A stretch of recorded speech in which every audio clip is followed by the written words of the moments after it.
Prabowo ini sedang menata kendaraan besar yang kemudian bisa dikendarai dan bisa berlaju cepat menuju kesuksesan.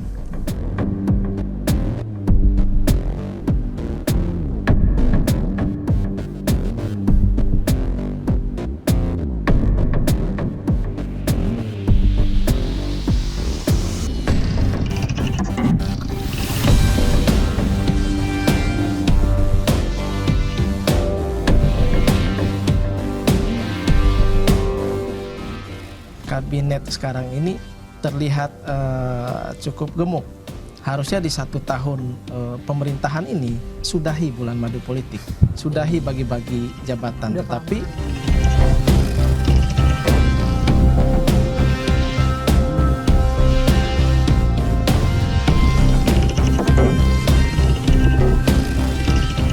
Prabowo Subianto itu kan masih di atas 70% rata-rata, bahkan ada yang sampai 83 dan 85%. Artinya memang masyarakat ini masih menaruh harapan, masih percaya, tetapi jangan menjadikan angka ini sebagai angka yang membuat kita jumawa, tetapi harusnya 4 kali reshuffle nih, pergantian menteri, bongkar pasang baru setahun gitu kan. Apakah itu manjur untuk mengobati sementara misalkan permasalahan-permasalahan yang awal tadi keluar gitu loh. Salah satunya adalah ke komunikasi publik. Gimana Mas Iman? Iya, memang kan kalau kita lihat dari 1 tahun pemerintahan Prabowo Gibran ini memang Pak Prabowo ini sedang menata kendaraan besar yang kemudian bisa dikendarai dan bisa berlaju cepat menuju kesuksesan. Kalau kita lihat. Tetapi kan memang seperti yang dikatakan Pak Trubus tadi bahwa banyak euforia. Kalau saya sebut masih dalam tahap bulan madu politik. Sehingga tergambarkan dari formasi kabinet. Seperti yang sering saya katakan bahwa kabinet sekarang ini terlihat cukup gemuk. Ya kan?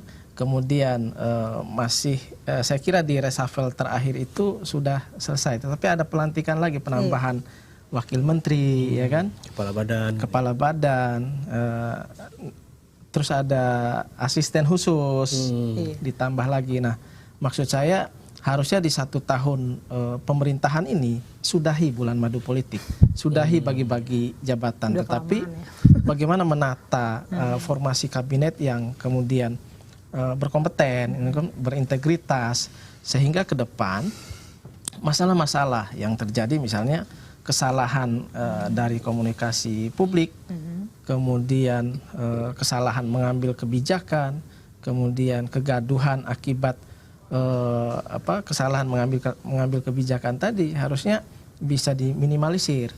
Nah, itu mungkin menjadi catatan juga. Namun pada intinya kalau saya lihat memang Pak Prabowo ini sedang menata nih di tahun pertama.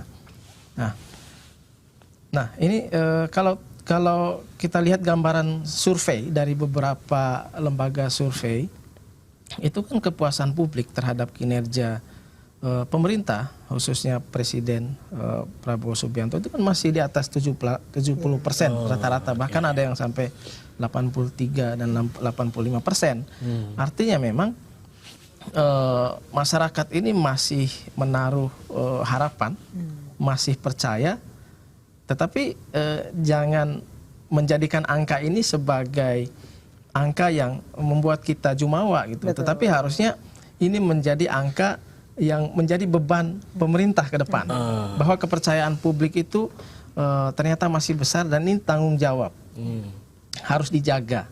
Ini kan terkait dengan bagaimana program, bagaimana kinerja, bagaimana manajemen seorang pemimpin terkait dengan kabinet dan lain-lain.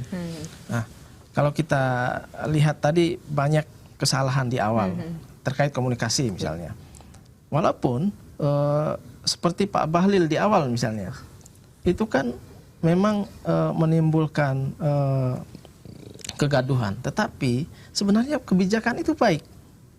Karena ingin menata bagaimana subsidi itu tepat sasaran. Karena banyak masalah, bahkan banyak mafia juga di situ. Tapi karena komunikasi yang karena kurang oke, karena tujuannya nggak tercapai. Kalau saya sebut sih jadi strategi, strategi mengeluarkan kebijakan itu memang kan harus direncanakan dari A sampai Z. Mulai dari perencanaan kebijakannya, kemudian komunikasi publiknya, kemudian strategi menyampaikan ke publik, kemudian harus ada sosialisasi dan sebagainya. Saya kira itu memang masalah strategi saja. Tetapi kalau substansi kebijakannya bagus menurut saya. Kalau terlaksana dengan baik. Sebelum itu kan harga gas bahkan di kampung-kampung itu dari 20.000 sampai 50.000. Nah, setelah ada kegaduhan itu ada hikmahnya juga. Harga bisa terkontrol lagi gitu. Tapi sekarang gaduh lagi dong gara-gara SPBU. Itu terkait dengan bagaimana di awal pemerintahan. Tetapi kalau kita lihat penataan yang dilakukan oleh Pak Prabowo Subianto, terutama pasca demonstrasi di Agustus 15 dan seterusnya itu, saya kira memang ada semacam oase lah. Ketika misalnya ada beberapa pergantian menteri, terutama kemunculan Pak Purbaya misalnya. Bayangkan, ada salah satu survei, belum genap sebulan Pak Purbaya bekerja, di survei itu menteri yang memiliki kinerja terbaik menurut persepsi publik itu Pak Purbaya. Padahal belum lama ya. Padahal belum kelihatan kerjanya. Mungkin artinya karena disukain aja. Ya artinya apa? Memang Gen Z, kemudian masyarakat di bawah itu memang sepertinya bosan dengan gaya-gaya lama gitu kan. Gaya-gaya yang agak kaku ya kan. Ketika misalnya ya kita sebut saja Ibu Sri Mulyani misalnya, ini kan Pak Purbaya ini munculnya semacam ada antitesa. Padahal dulu Sri Mulyani juga banyak didolakan ya. Ini catatan, memang masalah komunikasi publik ya. Masalah komunikasi publik ini memang penting sekali. Nah, Ibu Sri Mulyani ini kan yang sampai ke publik itu adalah ketika saat itu kebocoran anggaran di mana-mana. Kemudian APBN itu defisit. Pajak. Kemudian pajak tidak mencapai target. Nah, yang ada di persepsi publik yang dilakukan oleh Bu Sri Mulyani untuk mengatasi masalah itu adalah apalagi yang bisa ditarik ini, ya kan? Apalagi yang bisa dipajakin.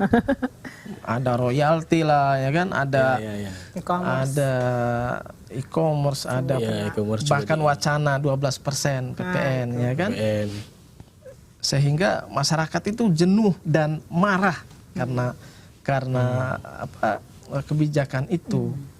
Akhirnya muncul Pak Purbaya yang kemudian saya katakan ini semacam antitesa. Saya kira Pak Prabowo juga sudah mempersiapkan ini. Bahkan ya, saya mendapat informasi memang Pak Prabowo ini sejak periode lalu saat Presiden Prabowo Subianto dengan Ibu Sri Mulyani ini seperti sering berbeda pendapat. Terkait salah satu menteri yang langsung di demo. Belum 24 jam menjabat. Tapi habis itu pinter juga ya menyiasati. Langsung di demo.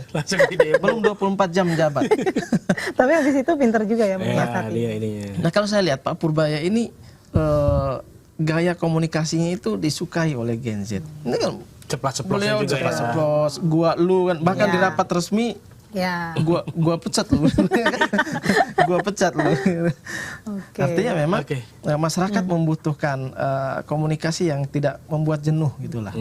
Ini Pak Prabowo juga ya, menurut saya Pak Prabowo juga kenapa kepercayaan publik masih tinggi dan kepuasan publik masih tinggi, saya kira faktor komunikasi juga. Beliau kan ceplas-ceplos juga. Iya betul. Diterima banyak juga oleh Gen Z.